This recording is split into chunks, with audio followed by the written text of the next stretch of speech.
NoEnd House by an unknown author. Let me start by saying that Peter Terry was addicted to heroin. We were friends in college and continued to be after I graduated. Notice that I said I. He dropped out after 2 years of barely cutting it. After I moved out of the dorms and into a small apartment, I didn't see Peter as much. We would talk online every now and then. AIM was king in pre-Facebook years. There was a period where he wasn't online for about 5 weeks straight. I wasn't worried. He was a pretty notorious flake and drug addict, so I assumed he just stopped caring. Then one night I saw him log on. Before I could initiate a conversation, he sent me a message. "David, man, we need to talk." That was when he told me about the NoEnd house. It got the name because no one had ever reached the final exit. The rules were pretty simple and cliche. Reach the final room of the building and you win $500. There were 9 rooms in all. The house was located outside the city, roughly 4 miles from my house. Apparently, Peter had tried and failed. He was a heroin and who knows what the heck addict. So I figured the drugs got the best of him and he wigged out at a paper ghost or something. He told me it would be too much for anyone, that it was unnatural. I didn't believe him. I told him I would check it out the next night, and no matter how hard he tried to convince me otherwise, $500 sounded too good to be true. I had to go. I set out the following night. When I arrived, I immediately noticed something strange about the building. Have you ever seen or read something that shouldn't be scary, but for some reason a chill crawls up your spine? I walked toward the building, and the feeling of uneasiness only intensified as I opened the front door. My heart slowed, and I let a relieved sigh leave me as I entered. The room looked like a normal hotel lobby decorated for Halloween. A sign was posted in the place of a worker. It read, "Room 1, this way. 8 more follow. Reach the end and you win." I chuckled and made my way to the first door. The first area was almost laughable. The decor resembled the Halloween aisle of a Kmart, complete with sheet ghosts and animatronic zombies that gave a static growl when you passed by. At the far end was an exit.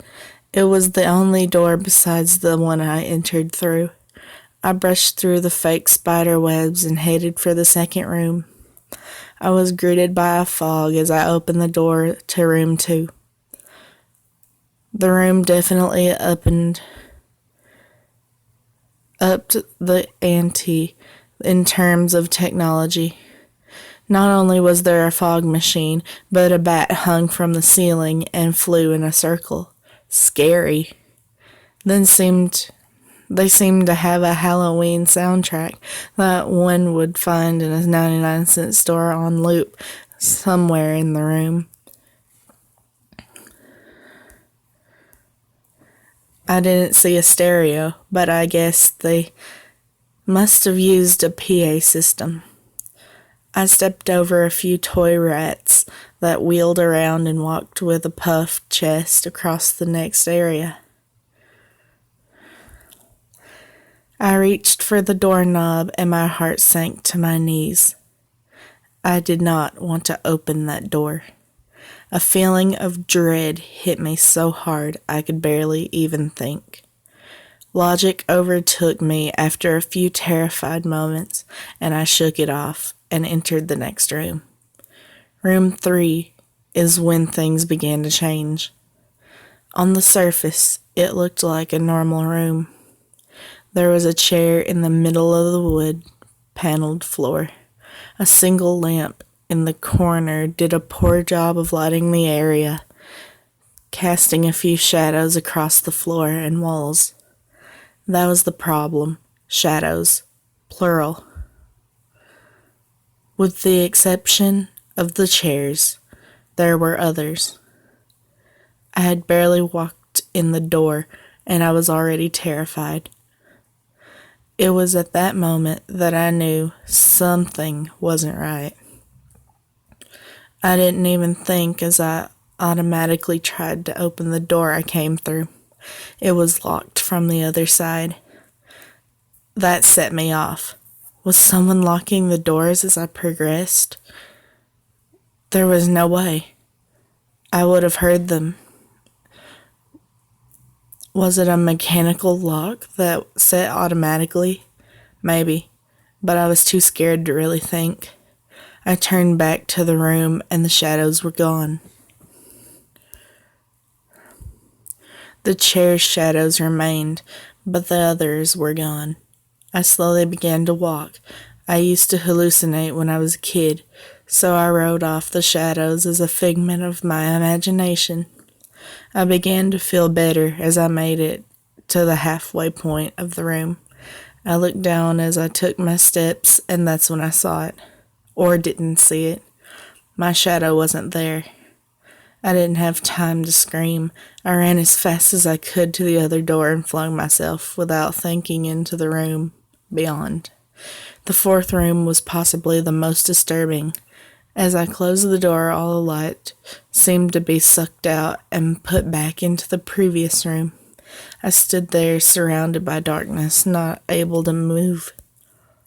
I'm not afraid of the dark and never have been, but I was absolutely terrified. All sight had left me. I held my hand in front of my face, and if I didn't know what I was doing, I would never have been able to tell. Darkness doesn't describe it. I couldn't hear anything. It was dead silence. When you're in a soundproof room, you can still hear yourself breathing. You can hear yourself being alive. I couldn't. I began to stumble forward after a few moments, my rapidly beating heart the only thing I could feel. There was no door in sight. Wasn't even sure there was one this time. The silence was then broken by a low hum. I felt something behind me. I spun around widely but could barely even see my nose. I knew it was there, though, regardless of how dark it was. I knew something was there. The hum grew louder, closer. It seemed to surround me, but I knew whatever was causing the noise was in front of me, inching closer. I took a step back.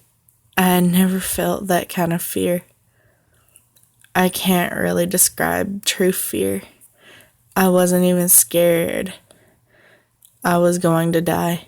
I was scared of what the alternative was. I was afraid of what this thing had in store for me. Then the lights flashed for a second and I saw it.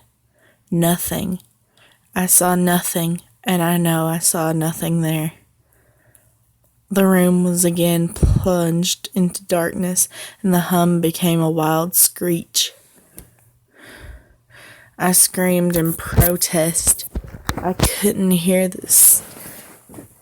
dang sound for another minute.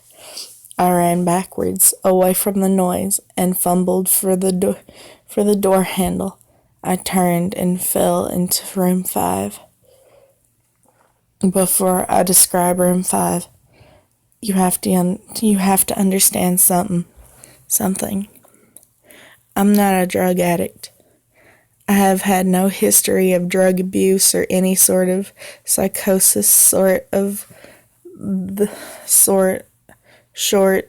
the childhood hallucinations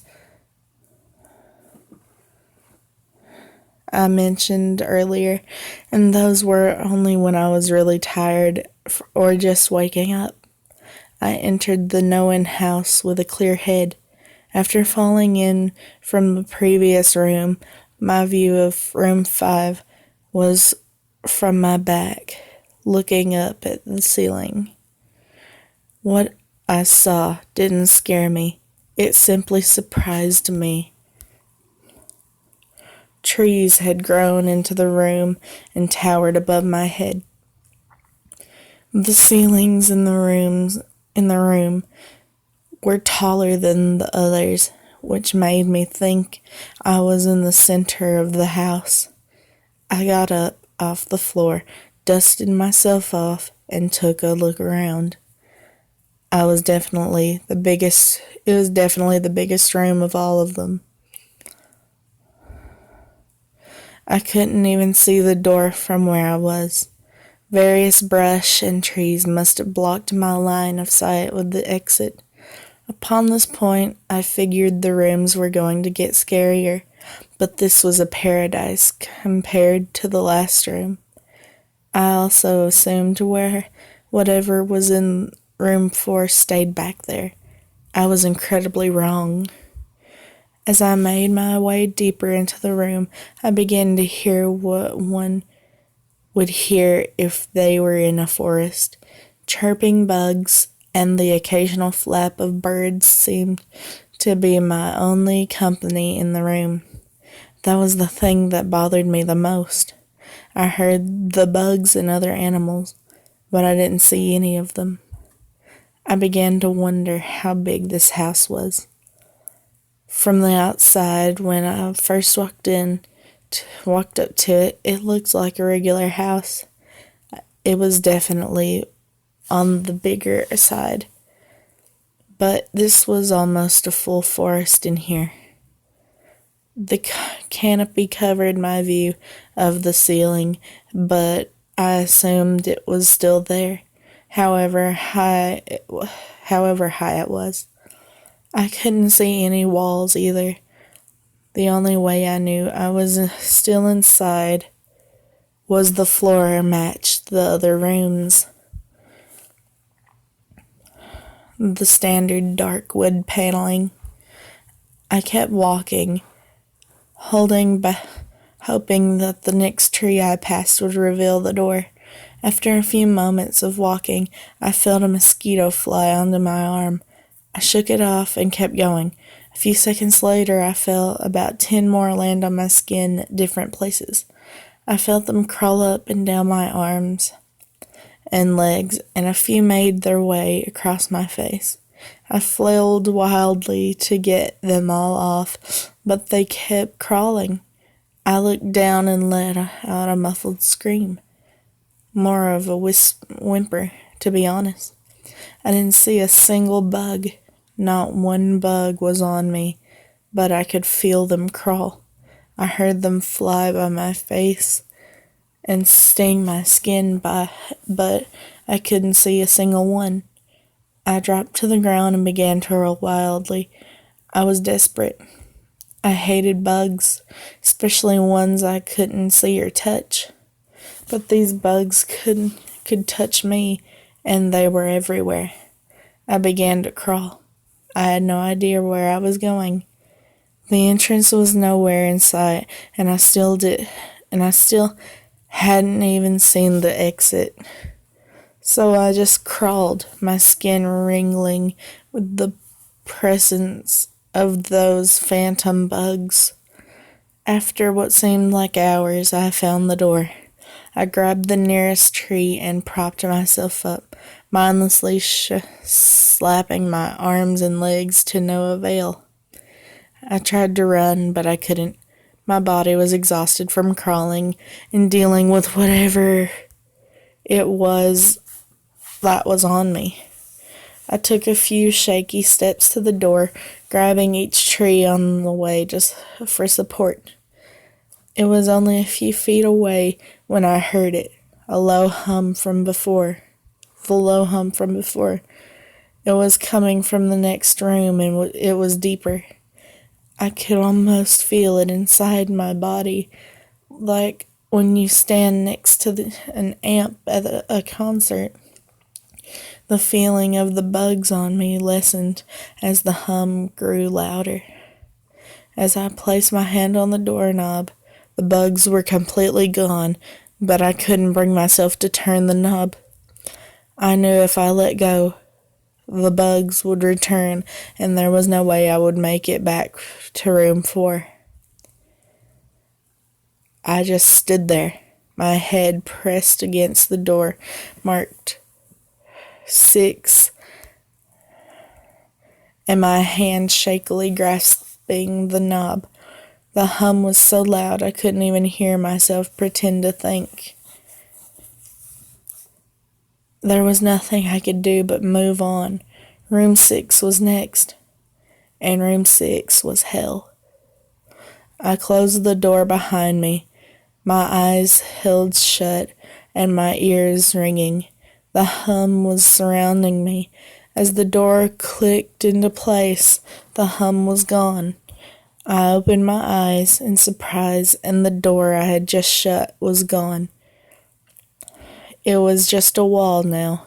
I looked around in shock.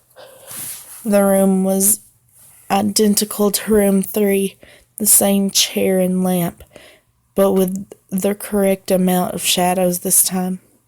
The only real difference was that there was no exit door, and the one I came through was gone. As I said before, I had no previous issues in terms of mental instability. But at that moment, I fell into what I now know was insanity. I didn't scream. I didn't make a sound. At first I scratched softly. The wall was tough, but I knew the door was there somewhere. I just knew it was. I scratched it where the doorknob was. I clawed at the wall frantically with both hands, my nails being filed down to the skin against the wood. I fell silently to my knees, the only sound in the room, the instant scratching against the wall. I knew it was there. The door was there. I knew it was just there. I knew if I could just get past this wall. "Are you all right?" I jumped off the ground and spun in one motion. I leaned against the wall behind me and saw what it was that spoke to me. To this day, I regret ever turning around. There was a little girl. She was wearing a soft, white dress that went down to her ankles. She had long, blonde hair to the middle of her back and white skin and blue eyes. She was the most frightening thing I had ever seen, and I know that nothing in my life will ever be as unnerving as what I saw in her. While looking at her, I saw something else. Where she stood, I saw what looked like a man's body, only larger than normal and covered in hair. He was naked from head to toe, but his head was not human, and his toes were hooves. It wasn't the devil, but at that moment, it might as well have been. The form had the head of a ram and the snout of a wolf. It was horrifying, and it was synonymous with the little girl in front of me. They were the same form. I can't really describe it, but I saw them at the same time. They shared the same spot in that room, but it was like looking at two separate dimensions. When I saw the girl, I saw the form. And when I saw the form, I saw the girl. I couldn't speak. I could barely even see. My mind was revolting against what it was attempting to process. I had been scared before in my life, and I had never been more scared than when I was trapped in the 4th room. But that was before room 6. I just stood there, staring at whatever it was that spoke to me. There was no exit. I was trapped here with it. And then it spoke again. David, you should have listened. When it spoke, I heard the words of the little girl, but the other form spoke through my mind in a voice I won't attempt to describe. There was no other sound. The voice just kept repeating that sentence over and over in my mind. And I agreed. I didn't know what to do. I was slipping into madness, yet I couldn't take my eyes off of what was in front of me. I dropped to the floor. I thought I had passed out, but the room wouldn't let me. I just wanted it to end. I was on my side, my eyes wide open, and the form staring down at me. Scurrying across the floor in front of me was one of the battery-powered rats from the 2nd room. The house was toying with me, but for some reason, seeing that rat pulled my mind back from whatever depths it was headed, and I looked around the room. I was getting out of there. I was determined to get out of that house and live and never think about this place again. I knew this room was hell, and I wasn't ready to take up a residency. At first, it was just my eyes that moved. I searched the walls for any kind of opening. The room wasn't that big, so it didn't take long to soak up the entire layout. The demon still taunted me, the voice growing louder as the form stayed rooted where it stood. I placed my hand on the floor, lifted myself to all 4, and turned to scan the wall behind me. Then I saw something I couldn't believe. The form was now right at my back, whispering into my mind how I shouldn't have come. I felt its breath on the back of my neck, but I refused to turn around. A large rectangle was scratched into the wood, with a small dent chipped away in the center of it, right in front of my eyes.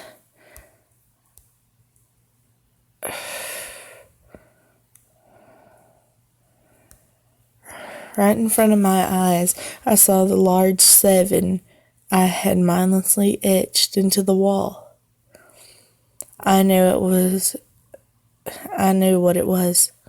Room 7 was just beyond the wood, where room 5 was moments ago. I don't know how I done it. Maybe it was just my state of mind at the time. But I had created the door. I knew I had. In my madness, I had scratched into the wall what I needed the most, an exit to the next room. Room 7 was close. I knew the demon was right behind me, but for some reason it couldn't touch me. I closed my eyes and placed both hands on the large 7 in front of me. Sorry, guys. I pushed as hard as I could. The demon was now screaming in my ear. It told me I was never leaving. It told me that this was the end, but I wasn't going to die. I was going to live there in room 6 with it. I wasn't. I pushed and screamed at the top of my lungs. I knew I was going to push through the wall eventually. I clenched my eyes shut and screamed, and the demon was gone. I was left in silence.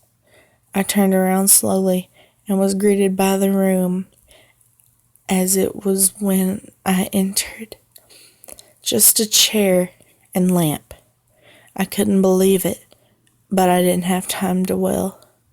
I turned back to the 7 and jumped back slightly. What I saw was a door. It wasn't the one I had scratched in, but a regular door with a large 7 on it. My whole body was shaking. It took me a while to turn the knob. I just stood there for a while, staring at the door. I couldn't stay in room 6. I couldn't. But if this was only room 6, I couldn't imagine what 7 had in store. I must have stood there for an hour, just staring at the 7. Finally, with a deep breath, I twisted the knob and opened the door to room 7. I stumbled through the door, mentally exhausted and physically weak. The door behind me closed and I realized where I was. I was outside. Not outside like room 5, but actually outside. My eyes stung. I wanted to cry. I fell to my knees and tried, but I couldn't. I was finally out of that hell. I didn't even care about the prize I was promised. I turned and saw that the door I just went through was the entrance. I walked to my car and drove home, thinking of how nice the shower sounded. As I pulled up to my house, I felt uneasy. The joy of leaving NoEnd house had faded and dread was slowly building in my stomach. I shook it off as residual from the house and made my way to the front door. I entered and immediately went up to my room.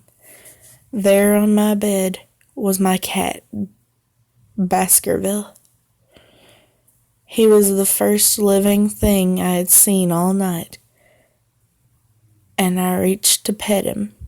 He hissed and swiped at my hand. I recoiled in shock, as he had never acted like that. I thought, whatever, he's an old cat. I jumped in the shower and got ready for what I was expecting to be a sleepless night. After my shower, I went to the kitchen to make something to eat. I descended the stairs and turned into the family room. What I saw would be forever burned into my mind, however. My parents were laying on the ground, naked and covered in blood. They were mutilated to near unidentifiable states. Their limbs were removed and placed next to their bodies, and their heads were placed on the chest facing me. The most unsettling part was their expressions.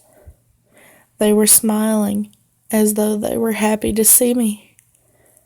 I vomited and sobbed there in the family room. I didn't know what had happened.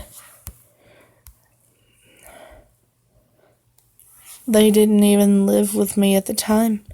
I was a mess. Then I saw it. A door that was never there before.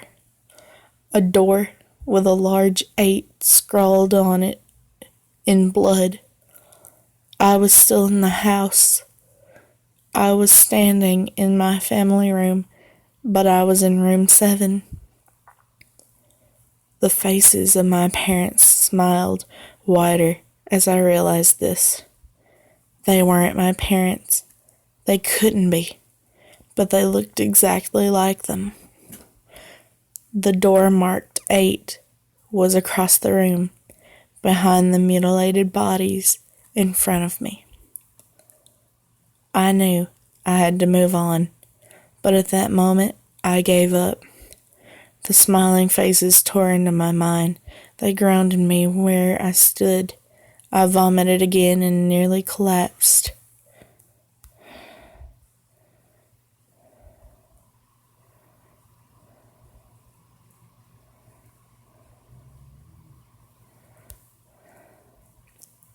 Then the hum returned. It was louder than ever, and it filled the house and shook the walls. The hum compelled me to walk. I began to walk slowly, making my way closer to the door and the bodies. I could barely stand, let alone walk, and the closer I got to my parents, the closer I came to suicide. The walls were now shaking so hard it seemed as though they were going to crumble, but still the faces smiled at me. As I inched closer, their eyes followed me. I was now between the 2 bodies, a few feet away from the door. The dismembered hands clawed their way across the carpet towards me, all while the faces continued to stare. New terror washed over me, and I walked faster. I didn't want to hear them speak. I didn't want the voices to match those of my parents. They began to open their mouths, and the hands were inches from my feet. In a dash of desperation, I lunged towards the door, threw it open, and slammed it behind me. Room 8. I was done. After what I had just experienced, I knew there wasn't anything else this house could throw at me that I couldn't live through. There was nothing short of the fires of hell that I wasn't ready for. Unfortunately, I underestimated the abilities of NoEnd House. Unfortunately, things got more disturbing, more terrifying, and more unspeakable in room 8. I still have trouble believing what I saw in room 8. Again, the room was a carbon copy of rooms 3 and 6. But sitting in the usual empty chair was a man. After a few seconds of disbelief, my mind finally accepted the fact that the man sitting in the chair was me. Not someone who looked like me. It was David Williams. I walked closer. I had to get a better look, even though I was sure of it. He looked up at me, and I noticed tears in his eyes. Please, please, don't do it. Please don't hurt me. What? I asked. Who are you? I'm not going to hurt you. Yes, you are. He was sobbing now. You're going to hurt me, and I don't want you to.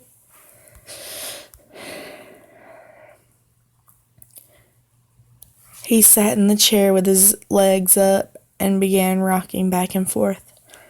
It was actually pretty pathetic looking, especially since he was me, identical in every way. Listen, who are you? I was now only a few feet away from my doppelganger. It was the weirdest experience yet, standing there talking to myself. I wasn't scared, but I would be soon. Why are you? You're going to hurt me.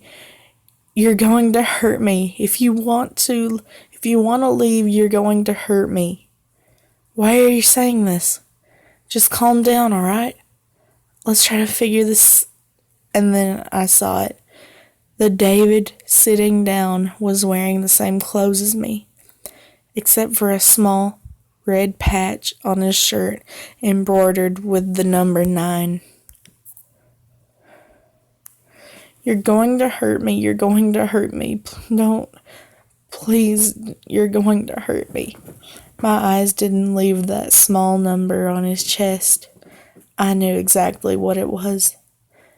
The first few doors were plain and simple, but after a while, they got a little more ambiguous.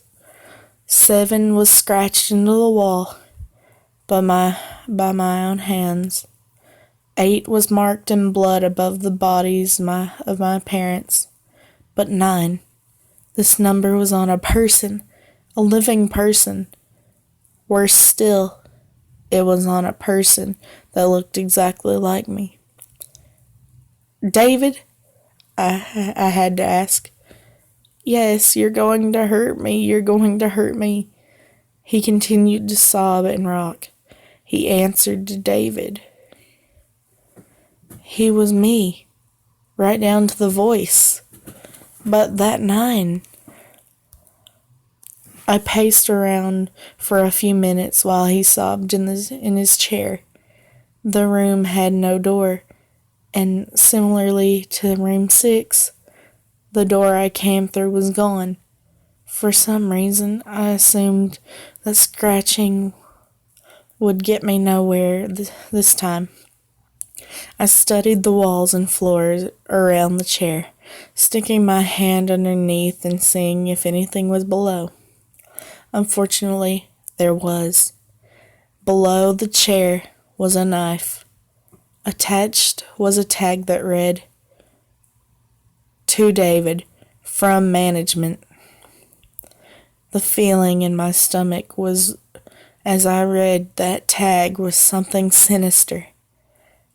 I wanted to throw up, and the last thing I wanted to do was remove that knife from under the chair. The other David was still sobbing uncontrollably. My mind was spinning into an attic of unanswerable questions. Who put this here, and how did they get my name? Not to mention the fact that as I knelt on the cold wood floor, I also sat in that chair, sobbing in protest of being hurt by myself. It was all too much to process. The house and the management had been playing with me this whole time. My thoughts for some reason turned to Peter and whether or not he got this far. If he did, if he met a Peter Terry sobbing in this very chair, rocking back and forth. I shook those thoughts out of my head. They didn't matter. I took the knife from under the chair, and immediately the other David went quiet. "David," he said in my voice, "what do you think you're going to do?" I lifted myself from the ground and clenched the knife in my hand. "I'm going to get out of here." David was still sitting in the chair, though he was very calm now. He looked at me with a slight grin. I couldn't tell if he was going to laugh or strangle me. Slowly, he got up from the chair and stood facing me. It was uncanny. His height and even the way he stood matched mine. I felt the rubber hilt of the knife in my hand, and I gripped it tighter. I don't know what I was planning on doing with it, but I had a feeling I was going to need it. Now. His voice was slightly deeper than my own. "I'm going to hurt you. I'm going to hurt you, and I'm going to keep you here." I didn't respond. I just lunged and tackled him to the ground. I had mounted him and looked down, knife poised and ready. I looked up at him, terrified. He looked up at me, terrified. It was like I was looking in a mirror. Then the hum returned, low and distant, though I still felt it deep in my body. David looked up at me as I looked down at myself. The hum was getting louder, and I felt something inside me snap. With one motion, I slammed the knife into the patch on his chest and ripped down. Blackness fell on the room, and I was falling. The darkness around me was like nothing I had experienced up to that point. Room 4 was dark, but I didn't come close to what was completely engulfing me. I wasn't even sure if I was falling after a while. I felt weightless, covered in dark. Then a deep sadness came over me. I felt lost, depressed, and suicidal. The sight of my parents entered my mind. I knew it wasn't real, but I had seen it, and the mind was troubled, differentiating between what is real and what isn't. The sadness only deepened. I was in room 9 for what seemed like days. The final room, and that's exactly what it was. The end. NoEnd house had an end, and I had reached it. At that moment, I gave up. I knew I would be in that in-between state forever, accompanied by nothing but darkness. Not even the hum was there to keep me sane. I had lost all senses. I couldn't feel myself. I couldn't hear anything. Sight was completely useless here. I searched for a taste in my mouth and found nothing. I felt disembodied and completely lost. I knew where I was. This was hell. Room 9 was hell. Then it happened. A light. One of those stereotypical lights at the end of the tunnel. I felt ground come up from below me, and I was standing. After a moment or two of gathering my thoughts and senses, I slowly walked toward that light. As I approached the light, it took form. It was a vertical slit down the side of an unmarked door. I slowly walked through the door and found myself back where I started, the lobby of NoEnd house. It was exactly how I left it, still empty, still decorated with childish Halloween decorations. After everything that had happened that night, I was still wary of where I was. After a few moments of normalcy, I looked around the place, trying to find anything different. On the desk was a plain white envelope with my name handwritten on it. Immensely curious, yet still cautious, I mustered up the courage to open the envelope. Inside was a letter again, handwritten. David Williams, congratulations. You have made it to the end of NoEnd house. Please accept this prize as a token of great achievement. Yours forever, Management. With the letter were $500 were $500 bills. I couldn't stop laughing. I laughed for what seemed like hours. I laughed as I walked out to my car, and laughed as I drove home. I laughed as I pulled into my driveway. I laughed as I opened the front door to my house, and laughed as I saw the small tin-etched into the wood. Credited to Brian Russell. So guys, that was NoEnd House. So if you guys like this video, let me know and I'll try to do more creepypasta videos. And yeah, I'll see you guys in the next video. Bye.